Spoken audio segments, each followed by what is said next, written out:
Luiz, Bia, olha, é o seguinte, eu tenho conversado aí com alguns grupos, foi muito boa essa conversa, porque você acaba resgatando uma série de conceitos que estavam enterrados aí na sua cabeça e você vai tendo que buscar cada vez mais fundo aí nos aprendizados, aquilo que você aprendeu no passado, para você ver e começar a analisar o que está acontecendo agora. Vamos entender o seguinte, o termo democracia, eu acho que está muito mal definido. A percepção que o povo tem do que é democracia é completamente errada. Não é o conceito de democracia tal qual o intento foi criado lá atrás, na Grécia Antiga. Então, eu acho que é bom resgatar esse intento, entender o que os gregos criaram, se aquilo deu certo ou não, por quanto tempo vigorou, considerando todo o período da Grécia de Atenas livre, né? Atenas não teve um período muito longo como país, como cidade-estado livre. Esparta durou muito mais. Então é bom a gente entender isso.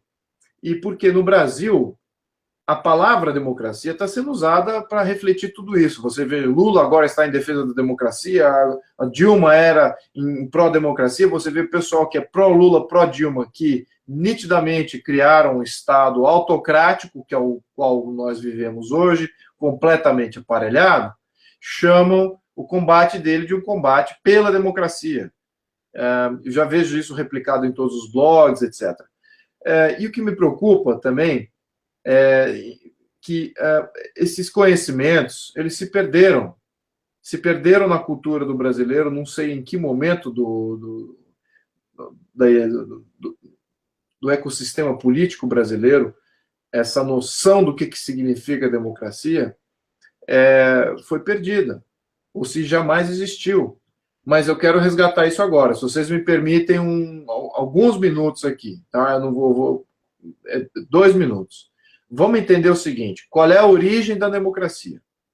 A origem da democracia foi no momento em que Clístenes, que era um aristocrata ateniense, ele se escondeu junto com o povo e lutou com o povo contra quem? Contra o invasor espartano. Foi o único momento da história, ao menos na história que eu conheço, em que o povo, desarmado, com pau e pedra, sem uma liderança clara, sem saber como se organizar militarmente, foi no momento em que o povo, organizado junto com Clístenes, talvez o último aristocrata, vamos lembrar, naquela época na Grécia Antiga, os aristocratas eram cidadãos do bem, não eram necessariamente os donos de terra, também eram, mas eram cidadãos do bem, aqueles que olhavam o bem comum.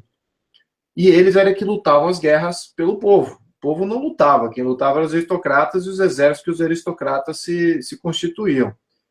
Eram fazendeiros guerreiros, essa que é o ponto. E esses todos tinham sido expulsos, então, ou seja, os espartanos tinham eliminado as armas de Atenas.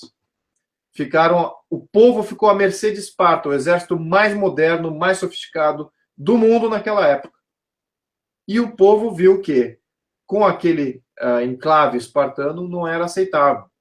Então eles se rebelaram, o povo desarmado, desorganizado, sem liderança, sem saber combater, se ergueu, junto com Clístenes, para remover os espartanos. E quer saber o quê? Ganharam. Era muito similar ao que aconteceu na minha... Por isso que eu estava até um pouco emocionado durante um período aí, porque, poxa, eu estava vendo o Brasil, um povo desorganizado, que nunca foi para a rua se manifestar de uma maneira, diria que, como os militantes do PT, como os militantes aí do governo, porque, no fundo, o PT é um partido financiado pelo governo, como eles são organizados. O povo meio que saiu espontaneamente, não havia liderança clara, e olha o que conquistamos. É uma situação paralela a essa da Grécia Antiga, da criação da democracia. Então, o que aconteceu naquele momento? O povo toma conta, expulsaram os espartanos. é uma das poucas guerras, poucas batalhas que os espartanos capitularam e pediram, olha, nós nos rendemos, e nunca mais quiseram entrar em Atenas. Então, o que é esse o ponto aqui? Quando Clístenes sobe, ele fala o seguinte, eu não consigo fazer um governo aristocrata. Eu não vou mais conseguir criar um governo que existe um arconte, que é um tipo de um rei, um monarca nomeado pelos aristocratas, e manter o sistema aristocrático dos fazendeiros, junto com os legisladores, manterem o poder. Ele tinha que criar um terceiro poder. Qual poder era esse? O poder da democracia. Aí é que introduziu o poder do povo dentro do sistema político ateniense. Nesse momento, Clístenes faz o seguinte, havia 5 famílias que separavam Atenas. Então, essas 5 famílias detinham o poder completo regional da cidade-estado de Atenas. Ele fragmenta o poder dessas 5 famílias em mais de 130, 140 distritos. Adivinha qual é o nome do distrito? Como é que chama-se distrito em grego?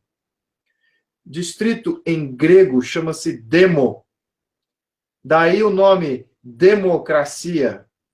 Chamava-se governo distrital.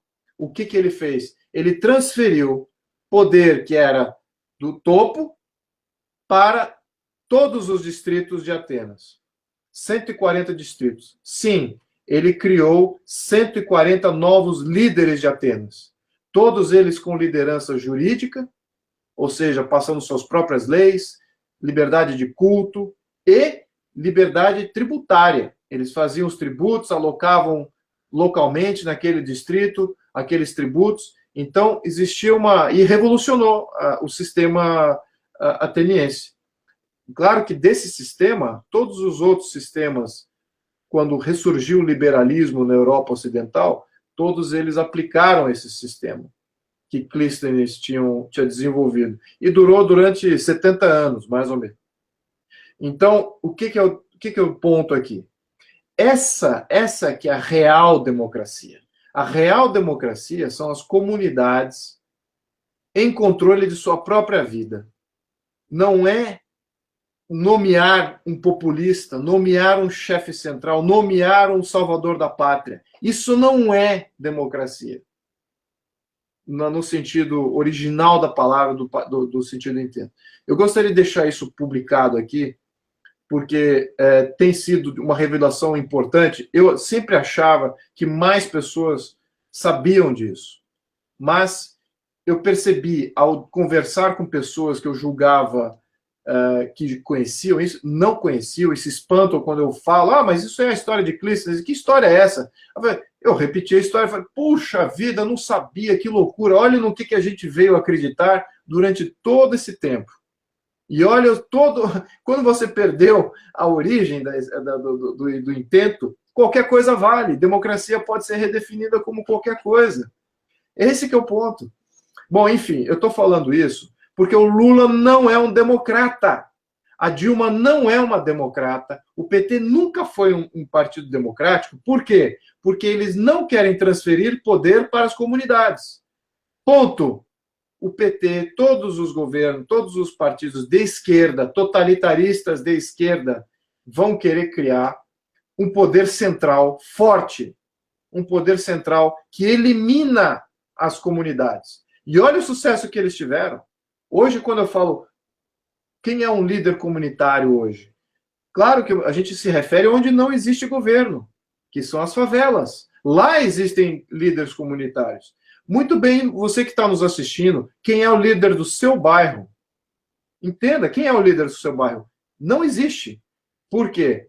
Porque mataram o conceito da democracia. Se existisse o conceito da democracia, você saberia muito bem quem é o líder do seu bairro, ele talvez seria o seu deputado distrital e que ele teria liberdade, até autonomia tributária, que seria o caso até de um contexto ala Suíça, ala partes da Alemanha, que tem bastante poder delegado para a comunidade, poder financeiro. Então, essa é a real democracia. Essa democracia, os partidos de esquerda não querem ver. Eles querem fugir dessa temática, eles querem sufocar essa definição Por isso que eles também querem virar a página na história. Por isso que a história greco-romana, o Brasil no período imperial, qual foi o modelo que eles aplicaram? O modelo distrital. Claro, porque era essa referência que os Estados Unidos tinham resgatado há 40 anos antes, quando criaram os Estados Unidos, que ainda é até hoje. É o modelo distrital, comunidades com força. Então, os esquerdas, em geral, não querem essa real democracia.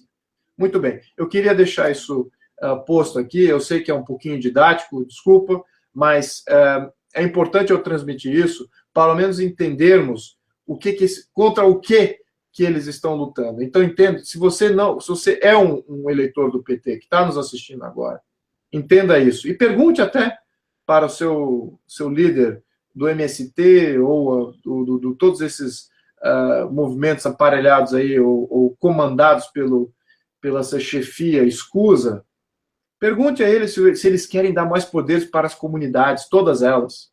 Não só as comunidades de periferia, todas as comunidades, todos os bairros terem poder. Pergunta se é isso que eles querem. E vocês vão ver nitidamente que não. Que eles querem centralizar, criar poder central para fazer o que quiserem com esse poder, com essa delegação. Nós vimos o quanto é difícil remover um poder central distante. Agora fica muito mais fácil a gente remover um poder local. Esse aqui era o ponto. Desculpa, eu precisava fazer essa discorreção. Tomei muito tempo aqui. Muito obrigado. Qualquer pergunta, eu estou no chat também. Muito obrigado.